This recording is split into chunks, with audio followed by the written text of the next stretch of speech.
ಎಲ್ರಿಗೂ ನನ್ನ ಮೊದಲನೇ ಮೂವಿ ರಿವ್ಯೂಗೆ ನಿಮ್ಮೆಲ್ರಿಗೂ ಸ್ವಾಗತ. ಈ ಫೋಟೋದಲ್ಲಿ ನೋಡ್ತಾ ಇರೋ ವ್ಯಕ್ತಿ ಹೆಸರು ಕೊರಟಾಲ ಶಿವ ಅಂತ, ದೊಡ್ಡ ಡೈರೆಕ್ಟ್ರು. ಪ್ರೀವಿಯಸ್ ಇಯರ್ ಆಚಾರ್ಯ ಅನ್ನೋ ಒಂದು ಕೆಟ್ಟ ಮೂವಿ ಮಾಡಿ ಫ್ಲಾಪ್ ಆಗಿತ್ತು. ಹಿಟ್ ಕೊಡೋಣ ಅಂತ ಪಾಪ ನಮ್ಮ NTR ಚಾನ್ಸ್ ಕೊಟ್ಟರೆ ಏನು ಮಾಡಬೇಕು?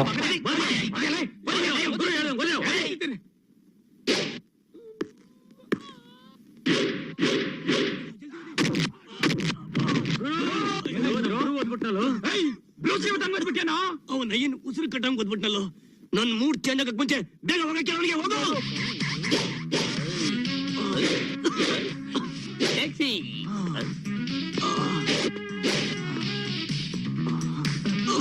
ತೆಲುಗು ಇಂಡಸ್ಟ್ರಿಯಲ್ಲಿ ಒಂದು ಮಿತ್ತಿದೆ. ಅದೇನು ಅಂದರೆ, ರಾಜಮೌಳಿ ಮೂವಿ ಮಾಡಿರೋ ಹೀರೋ ನೆಕ್ಸ್ಟ್ ಯಾವ್ದಾರು ಮೂವಿ ಮಾಡಿದ್ರೆ ಅದಕ್ಕೆ 100% ಫ್ಲಾಪ್ ಅಂತ. ಜೊತೆಗೆ NTR ಅಪ್ಪ ಮಗ ಎರಡೂ ಕ್ಯಾರೆಕ್ಟರ್ನ ಮಾಡಿದ್ರೆ ಆ ಮೂವಿ ಖಂಡಿತವಾಗ್ಲೂ ಫ್ಲಾಪ್ ಆಗೇ ಆಗುತ್ತೆ ಅಂತ. ನಿಜ ಹೇಳಬೇಕು ಅಂದರೆ ಈ ಮೂವಿನೂ ಕೂಡ ಆ ಲೆಗಸಿನ ಕಂಟಿನ್ಯೂ ಮಾಡಿದೆ. ಈ ಪಿಕ್ಚರಲ್ಲಿ ಪಾಸಿಟಿವ್ಗಳೂ ಇದ್ದಾವೆ, ಇಲ್ಲ ಅಂತ ಅಲ್ಲ.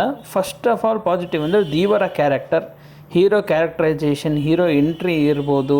ಆಮೇಲೆ ಫಸ್ಟ್ ಹಾಫ್ ಅಂತೂ ತುಂಬ ಸೂಪರಾಗಿತ್ತು. ಬಟ್ ಆ ಹೀರೋ ಎಂಟ್ರಿ ಸೀನ್ ನೋಡಿದ್ರೆ ನನಗೆ ತುಂಬ ನಗುನೇ ಬಂತು. ಇನ್ನು ವಿಲನ್ ಸೈಫ್ ಅಲಿ ಖಾನ್ಗಂತೂ ಏನೂ ಇಂಪಾರ್ಟೆನ್ಸೇ ಕೊಟ್ಟಿಲ್ಲ. ಸುಮ್ಮನೆ ವಾಕಿಂಗ್ ಮಾಡೋದು, ಜಸ್ಟ್ ಏನಾದರೂ ಡೈಲಾಗ್ ಹೇಳೋದು ಅಷ್ಟೇ ಇರೋದು.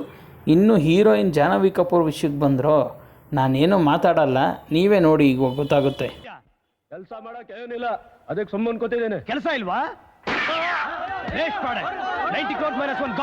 ಪಿಕ್ಚರಲ್ಲಿ ಆ್ಯಕ್ಟ್ ಮಾಡ್ರೆ ಇನ್ನೊಬ್ಬರು ಮೇನ್ ರೋಲ್ ಮಾಡಿರೋರು ನಮಗೆ ಕೈಗೆ ಸಿಕ್ಕಿದ್ದಾರೆ. ಅವ್ರ ಬಾಯಿಂದಾನೇ ಕೇಳಿ ಅವ್ರ ಎಕ್ಸ್ಪೀರಿಯನ್ಸ್ನ. ನನ್ನ ಮಕ್ಳು ಇವ್ರಿಬ್ರು ಸೇರ್ಕೊಂಡು ಇವನ್ಕ ದುಡ್ಡು ಕೊಡೋ ನನ್ನ ಮಕ್ಳವ್ರೆ. ಅವ್ರ ಹೆಂಡ್ರು ಮಕ್ಳು ತಣ್ಣಗ ಇರ್ಲಿ, ನಮ್ಮ ಹೊಟ್ಟೆ ಎಷ್ಟು ಉರ್ಸ್ತಾವ್ರೋ ಆ ಭಗವತ್ನ ನೋಡಿದ್ರೆ ಸರು ನಾಷ್ಟ ಮಾಡ್ಬೇಕು.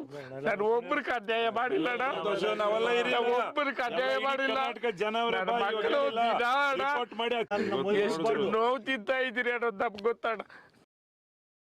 First half worst, second half totally average movie ಅಂತ ಹೇಳ್ಬೋದು.